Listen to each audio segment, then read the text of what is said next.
السميع العليم من الشيطان اللعين الرجيم بسم الله الرحمن الرحيم الحمد لله رب العالمين بارئ الخلائق أجمعين والصلاة والسلام والتحية والإكرام على أشرف الأنبياء والمرسلين حبيب إله العالمين سيدنا ومولانا أبي القاسم محمد صلى على محمد وعلى أهل بيته الأطيبين الأنجبين ولعنة الله على أعدائهم أجمعين أما بعد فقد قال الله الحكيم في الذكر الكريم أعوذ بالله من الشيطان الرجيم بسم الله الرحمن الرحيم قل هل يستوي الذين يعلمون والذين لا يعلمون إنما يتذكر أولو الألباب صلوات صلى على محمد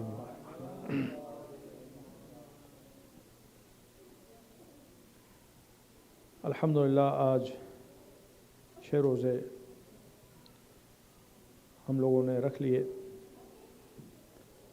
اس کو خدا کا شکر بھی ہے اور افسوس بھی ہے کہ 6 دن کم ہو گئے ماہ رحمت اور ماہ برکت کی. روزے کی ایک بہت بڑی خصوصیت یہ ہے جس کی وجہ سے روزہ دوسری تمام عبادتوں سے ڈسٹنگوشڈ ہے کہ دوسری تمام عبادتوں میں دوسرے تمام نیک کاموں میں کچھ کرنا ہوتا ہے اور روزے کی خصوصیت یہ ہے کہ روزے میں کچھ نہ کرنا ہوتا ہے. کوئی بھی نیک عمل آپ انجام دے رہے ہوں اس میں کرنا ہوتا ہے اور جب کوئی کام کرنا ہوتا ہے تو اس میں ریاکاری کے چانسز بھی بڑھ جاتے ہیں, شو آف کے خطرے بھی ہو جاتے ہیں, امپیورٹی انسنسیریٹی یہ چیزیں اس میں. انسان حج کے لیے جا رہا ہے تو اب سب کو پتہ چل جا رہا ہے کہ حج کے لیے جا رہا ہے, عمرے کے لیے جا رہا ہے, اور اگر نہیں بھی پتہ چلتا تو انسان خود اتنی سیلفیز لے کے فیس بک پہ ڈالتا ہے کہ پوری دنیا کو پتہ چل جائے. اگر انسان چیریٹی دیتا ہے تو اس میں بھی انسان کچھ کر رہا ہوتا ہے, نماز پڑھتا ہے اس میں بھی کچھ کر رہا ہے. جتنی بھی عبادتیں ہیں ہر عبادت میں کچھ کرنا ہے, مگر روزے کی خصوصیت ہے کہ روزے میں کچھ کرنا نہیں. آپ اپنے گھر سے نکلے, صبح میں گئے گروسری کے لیے, پوری دنیا وہاں موجود ہے, کسی کو نہیں پتا کہ آپ روزے سے ہیں. آفس گئے, کسی کو نہیں پتا کہ آپ روزے سے ہیں. دوست و احباب کے حلقے میں بیٹھے ہوئے ہیں, کسی کو نہیں پتا کہ آپ روزے سے ہیں. یہ صرف آپ کے اور اللہ کے درمیان کا معاملہ ہے. اسی لیے روزے کے سلسلے میں خاص طور پر حدیث قدسی ہے, اللہ رب العزت کا اعلان ہے الصوم لی, روزہ صرف اور صرف میرے لیے ہوتا ہے, وَأَنَا أَجْزِي بِهِ, اور میں بنفس نفیس روزے کی جزا دوں گا. اور جنت میں ایک اسپیشل دروازہ ہوگا جس کا نام ریان ہے, اور جو روزہ رکھنے والے ہیں, خاص طور پہ گرمیوں کا روزہ رکھنے والے ہیں, وہ اسی دروازے سے انٹر ہوں. تو یہ روزے کی ایک خاص خصوصیت ہے کہ اس میں کچھ نہیں کرنا ہے, اور کچھ نہیں کرنا ہی اصل تقویٰ ہے. تقویٰ کی میننگ ہوتی ہے پرہیزگاری, پرہیز کرنا, بچنا, خود کو بچانا گناہوں سے, برائیوں سے, آلودگیوں سے. اصل تقویٰ یہی ہے. نیک اعمال انجام دینا سخت ہے مگر پھر بھی آسان ہے. شیطانی وسوسوں سے خود کو بچانا, ٹیمپٹیشن سے خود کو بچانا, اپنی ڈیزائرز پر قابو رکھنا, یہ اصل دینداری ہے. اسی لیے جب حضور سے مولا علی نے پوچھا या रसूल अल्लाह सबसे अफजल अमल माह मुबारक रमज़ान में क्या है?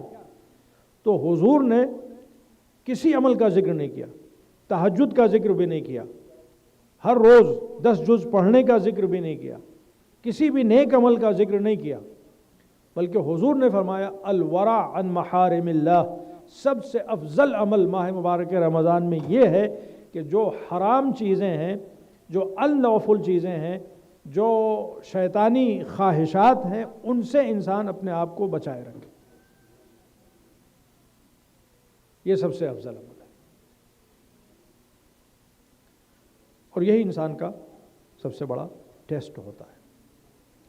वो मशहूर है कि एक खातून अपनी कनीज़ को माह मुबारक रमज़ान में गालियाँ दे रहे, तो हुजूर ने कहा कि खाना लाओ और उसके सामने खाना रख दो, कहा कि खाना खाओ। कहा या रसूल अल्लाह माह रमज़ान में रोज़े से हूँ। कहा कि गालियाँ बकने के बाद भी तुम रोज़े से हो। यानी माह रमज़ान सिर्फ भूख प्यास का नाम नहीं है, माह रमज़ान अपने तमाम आज़ा जवारे बल्कि अपने दिल और दिमाग को पाकीज़ा करने का नाम है।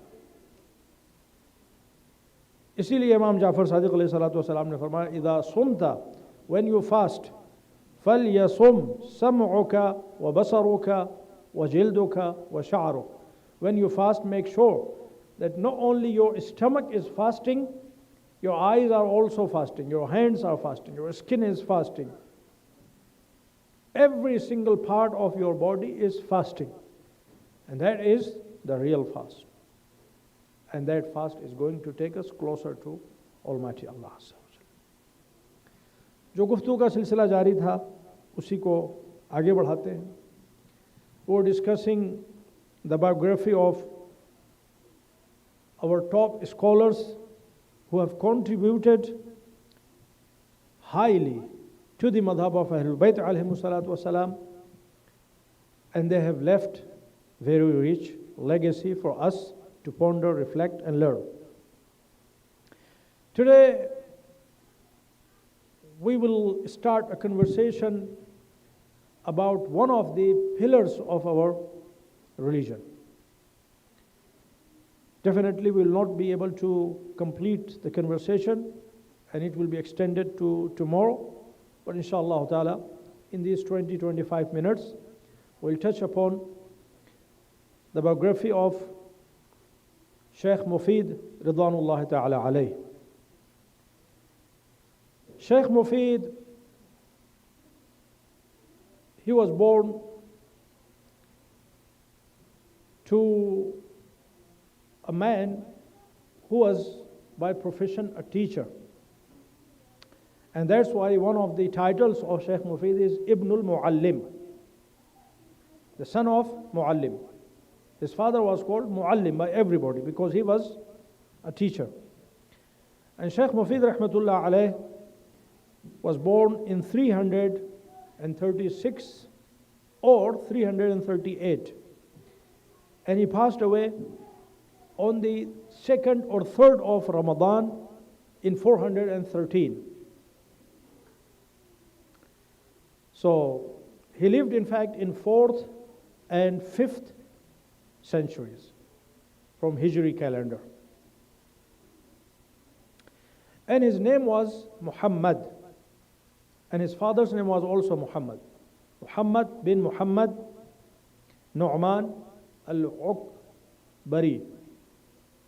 Al-Uqburi, because the area of Baghdad he was living called Uqbura or Akbura, and he's also called Al-Baghdadi,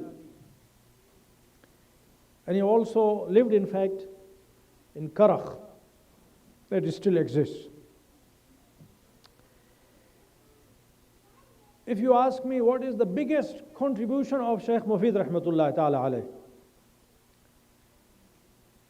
I won't mention 175 books, in fact 177 books which still exist that he wrote. In Iran there was in fact a conference, a seminar in the name of Sheikh Mufid rahmatullah ta'ala alayh, after the passage of 1,000 years of his death. So he passed away in 413. So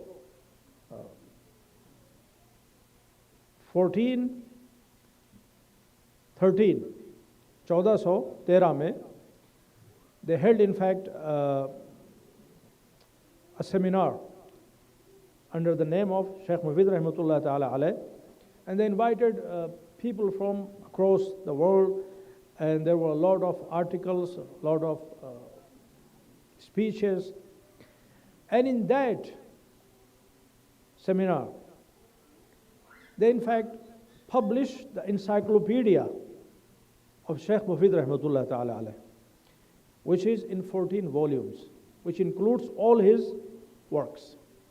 So 177 booklets, all are included in those 14 volumes.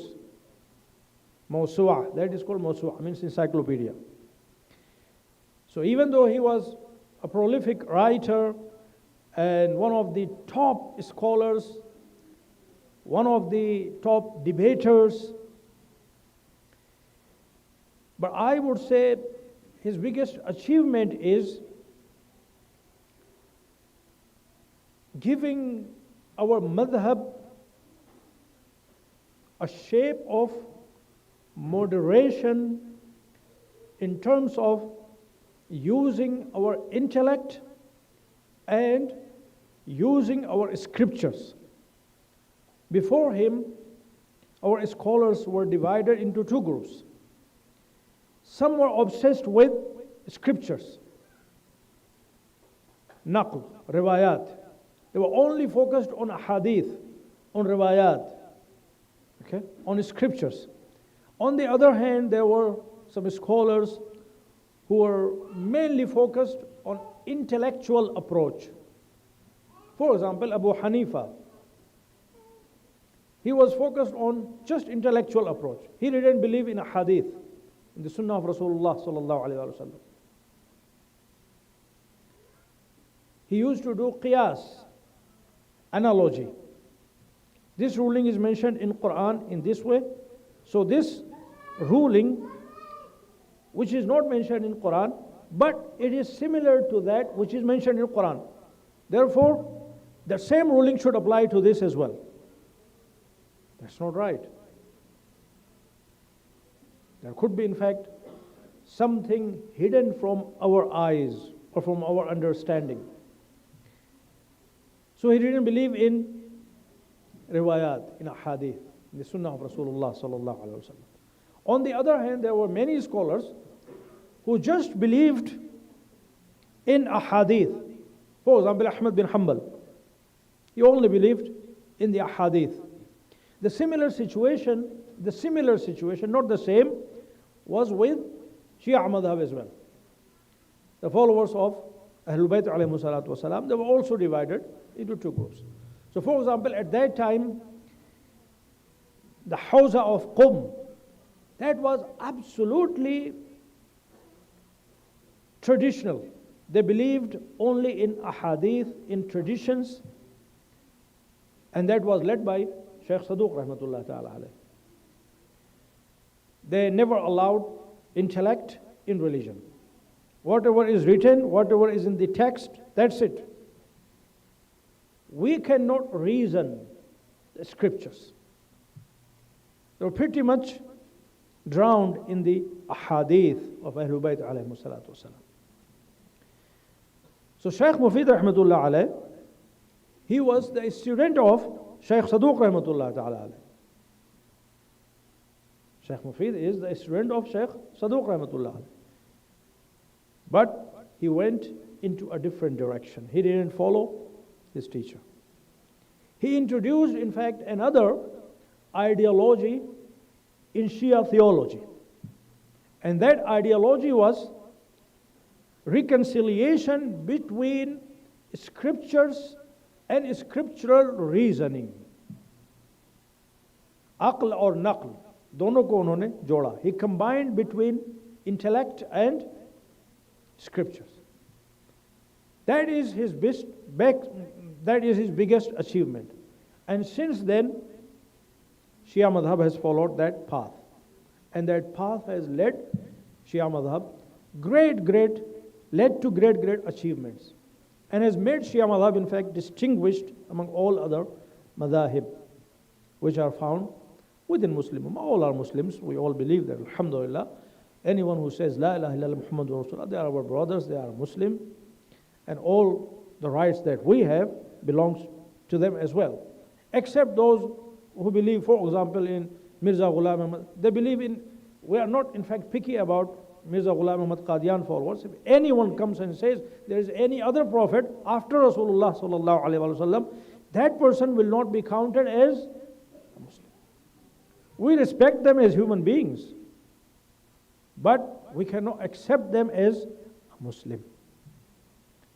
But other than that, any sect, any understanding, all are Muslims. So Shaykh Mufid rahmatullah alayh made this great change into Shi'i history. He is considered a milestone. And all his books reflect his perspective. So his teachers, the famous teachers, Shaykh Saduq rahmatullah alayh, about whom I dedicated 2 sessions, and then we have Ibn Junayd Iskafi, and we have Ibn Qulaway, Muhammad bin Qulaway, Ja'far bin Muhammad bin Qulaway. And here I will stop. Ja'far bin Qulaway,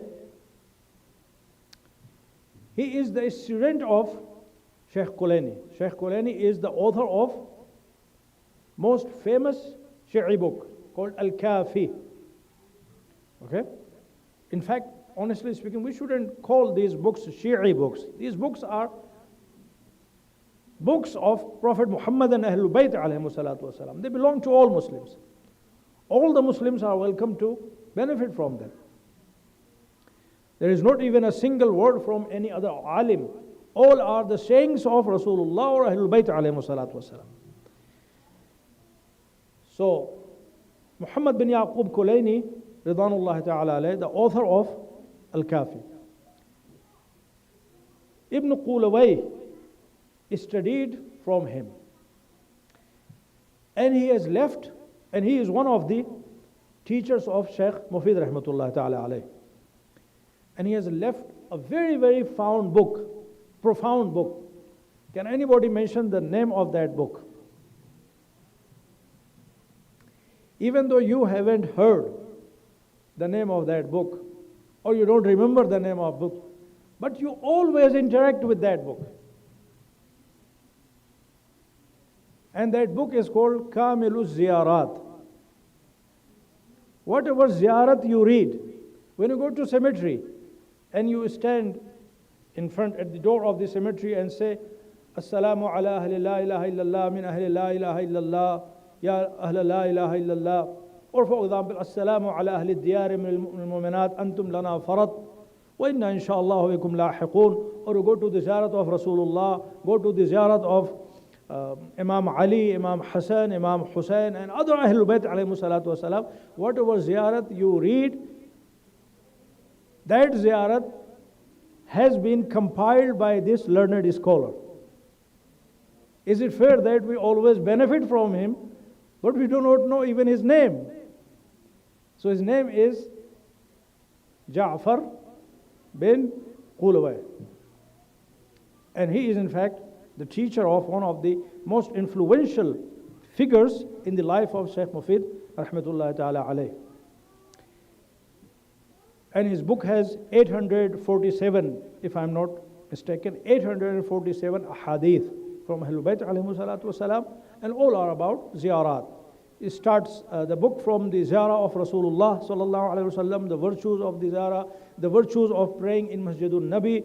Praying in Masjidul Nabi equals to 1,000 salah in other places, and praying in Kaaba equals to 1,000,000 salah in other places. So all these hadiths he has compiled in that book.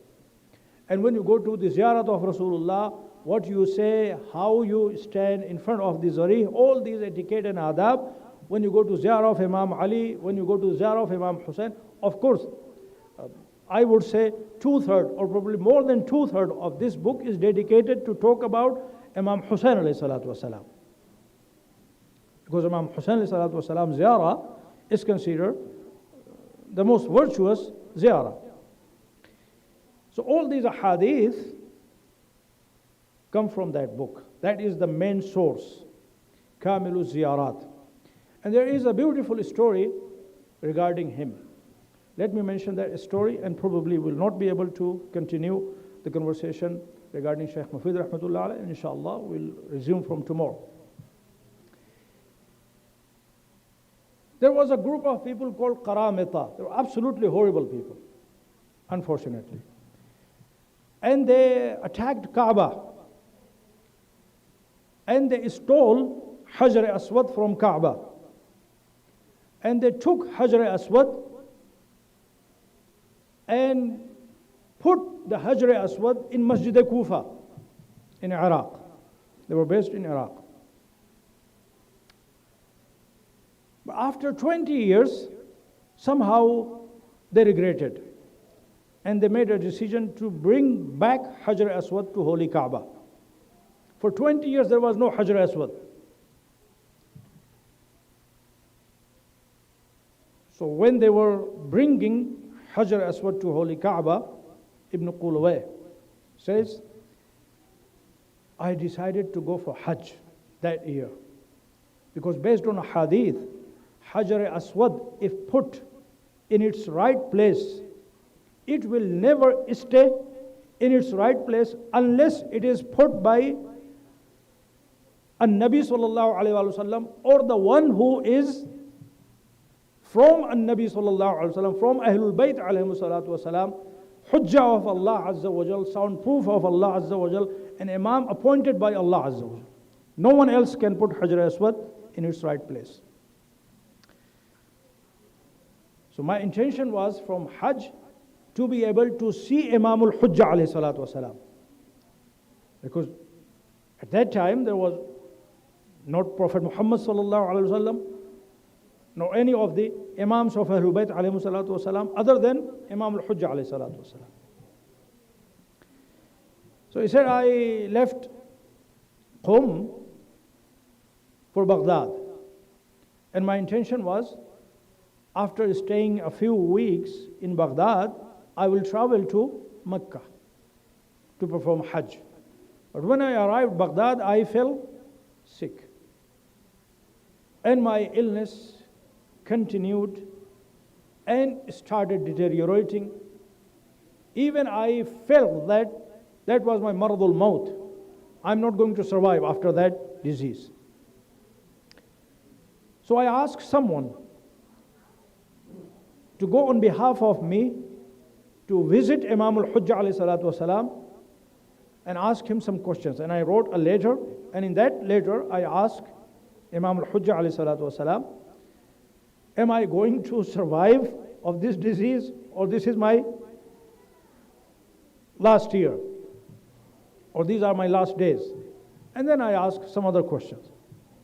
And I gave that letter to that person, and I asked him, be careful, and when you go there, you will see several people will be trying to put Hajar Aswad in its place, but it will not stay. Eventually someone will come, and that someone will put Hajar Aswad, and Hajar Aswad will stay in its place. And once Hajar Aswad stays in its place, you should know for sure that that person who has put Hajar Aswad in its place is Imam al-Hujjah alayhi salatu wasalam. Follow him. And when he's alone, seize their opportunity and ask my questions or give my letter to him. So he says, I followed the instructions. And to my surprise, when Hajar Aswad was brought, there were a lot of people, because Hajar Aswad, literally that stone is from paradise. It has come directly from paradise. It's not from this world. So several people wanted to take this honor. And even during the time of Rasulullah sallallahu alaihi wasallam, there were in fact two occasions in which Hajar Aswad was placed by Rasulullah sallallahu alaihi wasallam, or one occasion. And one time during the life of or reign of Hajjaj, they needed to make some changes, or Hajar Aswad got damaged, and people wanted to place Hajar Aswad in its place, and no one could place it except Imam Zainul Abidin, Imam Sajjad alayhi salatu wasalam. Allahumma salli ala Muhammad wa ala Muhammad. So he says, to my surprise, there were many people who were trying to put Hajar Aswad in its place, but no one was able to put it except a young man. A young man appeared and he said, can I help? And people gave him the way, and he took the Hajar Aswad and put it in its place, and then Hajar Aswad stopped. I realized that this is the Hujjah of our time, Imam of our time. So I followed him. And he says, in fact, I had paid those people who were looking after Kaaba, or mutatawwiz, or whatever you call, some money to give me, in fact, a close place to that location where Hajar Aswad was supposed to be placed. So I was watching everything very carefully. And when the person left, I just made my way through the crowds, and I followed, and the person kept walking. And when the person was somewhere where there was no one, or there were very few people, the person turned towards me and said, I know. Why are you following me? And when I approached, I said, Salam, and I gave him the ladder. He didn't open the ladder. He said to me, go and tell him, you are not going to die in this year. You will live exactly for 30 years. And after 30 years, you will die. And then he also answered all other questions which were mentioned in that letter without looking into the letter. So, this incident happened in 339. And exactly after 30 years, means 369, Ja'far bin Qulawayh fell sick, and people kept coming and saying, don't worry. And when he fell sick in that year, he started making wasiyah, his will, and people got really afraid that as if he was going to die, as if he was absolutely sure for his death. They kept coming and saying, don't worry, you will be good and everything will be back to normal. He said, no, I know for sure. I'm not going to survive, because this is for Imam al-Hujjah alayhi salatu wasalam. And he died in that year. So that is one of the teachers of Shaykh Mufid rahmatullah alayh. And finally, let me just mention why Shaykh Mufid is called Shaykh Mufid. His name is not Mufid. His name is Muhammad. His father's name is Muhammad. Why everybody calls him Mufid? Mufid. There are a lot of people who even don't know his actual name. तो इसका जो वाक़या है वो ये है कि एक मरतबा शेख सदूक के उस्ताद ने किसी मसले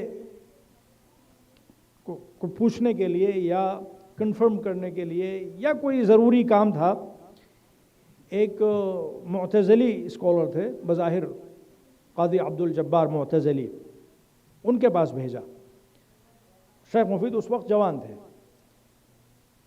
टीचर ने एक ख़त दिया और कहा कि ये ख़त ले जाके उनको दे देना, और वो जो जवाब दें मुझ तक पहुंचा देना। तो ये जाके बैठ गए मजमे में और इंतज़ार करने लगे कि उनका लेक्चर, उनका सेशन ख़त्म हो ताकि जाके उनको ख़त दे दें और जवाब ले लें। तो ये बैठे हुए थे कि एक आदमी बाहर से आया और उसने आके उस टीचर से ये सवाल पूछा कि हुजूर सल्लल्लाहु अलैहि वसल्लम का ये इरशाद तो है ना کہ من کنت مولاہ فہذا علی مولاہ. اس نے آ کے ایک سوال پوچھا کہ کیا یہ جو حدیث ہے حضور کی من کنت مولاہ فہذا علی مولاہ، جس کا میں مولا ہوں اس کا علی بھی مولا ہے، کیا یہ حضور کا کلام ہے؟ وہ پڑھے لکھے ٹیچر تھے، انہوں نے کہا کہ ہاں. کہا کہ اس میں کسی کو شک ہے؟ کہا کہ کسی بھی مسلمان کو اس میں شک ہی نہیں ہے، شک ہو ہی نہیں سکتا، تو متواتر ہے. means unanimously accepted حدیث ہے حضور صلی اللہ علیہ وآلہ وسلم کی، من کنت مولا فہذا علی. کوئی اس کی سند پہ، کوئی اس کے صادر ہونے پہ رسول اللہ سے شک کر ہی نہیں سکتا، یہ تو متواترات میں سے. تو انہوں نے کہا کہ پھر یہ جھگڑا کیوں ہے، پھر کیوں نہیں ہم علی کو مولا مان لیتے؟ جب رسول اللہ نے یہ کہا ہے اور ہر مسلمان اس کو مانتا ہے، من کنت مولا فہذا علی مولا، جس کا میں مولا ہوں اس کا یہ علی مولا ہے. یعنی جو اتھارٹی میرے پاس ہے، میرے بعد وہ اتھارٹی علی کو ٹرانسفر ہو جائے گی، تو پھر کسی اور کو ہم کیوں مانتے ہیں؟ تو انہوں نے کہا کہ دیکھو مسئلہ یہ ہے کہ یہ حدیث تو ہے مگر حدیث روایت ہے، اور جو دوسرے خلفاء مولا علی سے پہلے آئے ان کا آنا درایت ہے، یعنی ان کا آنا مسلم الثبوت ہے کہ وہ کیلف کے طور پر ایکسیپٹ کیے گئے. تو ہم روایت کی وجہ سے درایت کو نہیں چھوڑ سکتے، ہم روایت کی وجہ سے ہسٹوریکل فیکٹ کو نہیں چھوڑ سکتے. حقیقت میں ایک فیلسی ہے، نو مور دین دیٹ. تو شیخ مفید رحمۃ اللہ علیہ جو وہاں پہ نوجوان تھے، بالکل ابھی آپ اسٹوڈنٹ تھے، انہوں نے اپنا ہاتھ اٹھا، کہا کہ ایک کوشچن، کہا کہ یہ کیا پوچھنا چاہتا ہے بچہ ہمارے درس میں؟ ان کا کہ ایک کوشچن ہے اگر اجازت ہو تو. کہا کہ پوچھو. کہا کہ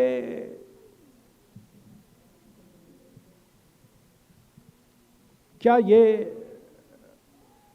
ثابت ہے ہسٹوریکلی کہ طلحہ زبیر اور وہ خاتون مولا علی کے مقابلے میں جنگ جمل میں آئے تھے یہ لوگ لڑنے کے لیے، مولا علی کو مارنے کے لیے؟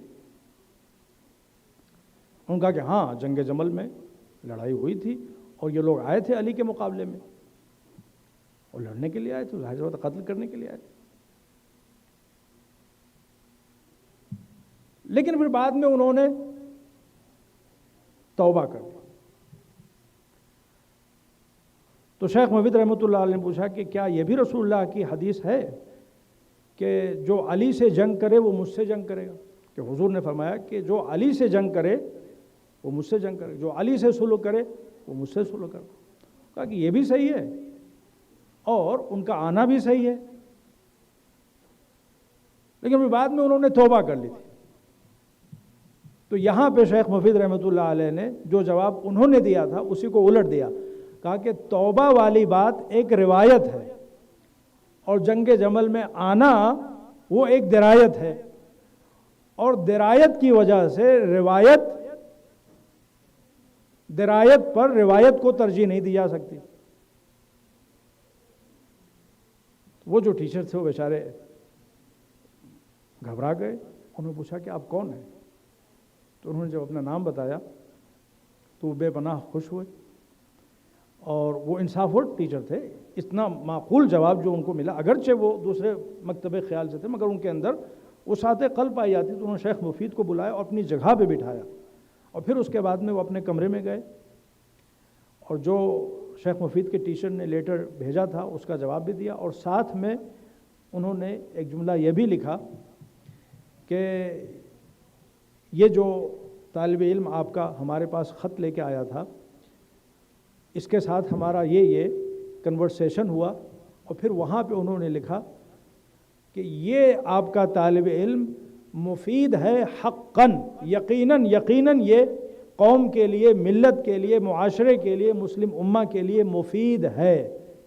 تو وہاں سے یہ مفید کا ٹائٹل شیخ مفید رحمۃ اللہ علیہ کے نام کے ساتھ جڑ گیا. اور پھر امام زمانہ عجل اللہ تعالیٰ فرجہ شریف سے بھی جو لیٹرز ہیں شیخ مفید کے نام، جس پہ انشاءاللہ کل گفتگو ہوگی، ان میں بھی امام زمانہ نے آپ کو مفید کے ٹائٹل سے خطاب کیا ہے۔ وآخر دعوانا ان الحمد للہ رب العالمین۔ پروردگار تیری بارگاہ میں التجا بحق محمد و آل محمد علیہ الصلوۃ والسلام، ہم سب کو ان علمی اثاثوں سے فائدہ اٹھانے کی توفیق عطا فرما۔ پروردگار تیری بارگاہ میں التجا بحق محمد و آل محمد، علماء کی زندگیوں کو سمجھنے اور ان سے سبق سیکھنے اور ان کے نقش قدم پہ چلنے اور حقائق اور معارف کو سمجھنے کے لیے مسلسل کوششیں کرنے کی ہم سب کو توفیق عطا فرما۔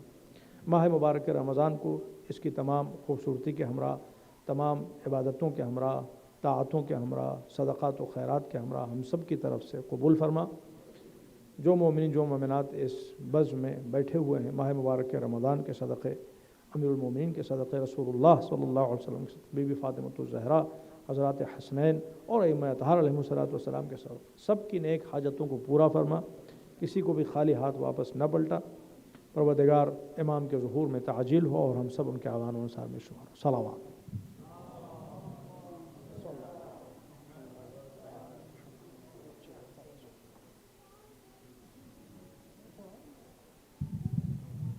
متوجہ زیارت۔ السلام عليك يا رسول الله، السلام عليك يا أمير المؤمنين، السلام عليك يا فاطمة الزهراء، السلام عليك يا أبا محمد الحسن، السلام عليك يا أبا عبد الله، السلام عليك وعلى الأرواح التي حلت بفنائك، السلام عليك وعلى الأئمة من ولدك وبنيك